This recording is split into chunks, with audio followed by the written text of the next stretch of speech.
ఏపీలో ఇటీవలే చాక్లెట్ల చాట్న తరలిస్తోన్న డ్రగ్స్ అంశంపై రాష్ట్ర ప్రభుత్వం సీరియస్ గా దృష్టి సారించిందని హోంమంత్రి వంగలపూడి అనిత చెప్పారు.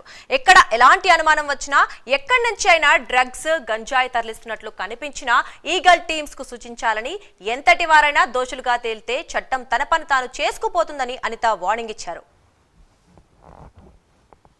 అంటే మీరు ఏదైతే అన్నారో యూనివర్సిటీస్లోనే కాదండి, స్కూల్స్ బ్యాగుల్లో కూడా నేను డే ఫస్ట్ నేనే చెప్పాను.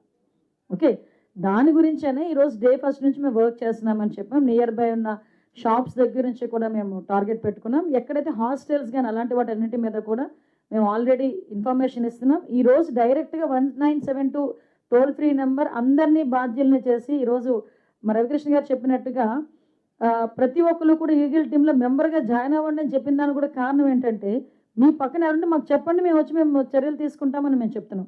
డెఫినెట్గా ఏ యూనివర్సిటీస్లో అలాంటివి జరిగినా కూడా మేము చర్యలు తీసుకుంటాం. దానికి బ్యాక్ స్టెప్ వేసే ప్రసక్తి లేదు. సార్ ఒకటండి, అందరి మీద స్పెషల్ ఎన్ఫోర్స్మెంట్, అందరి మీద చెప్పాం కదా, ఈగల్ ఐ అయితే ఉంటుంది. అది చిన్నవాళ్ళ హై ప్రొఫైల్ కేసా లో ప్రొఫైల్ కేసా ఏది కాదు. డ్రగ్ తీసుకున్నవాడు అన్నీ కూడా సమానమే.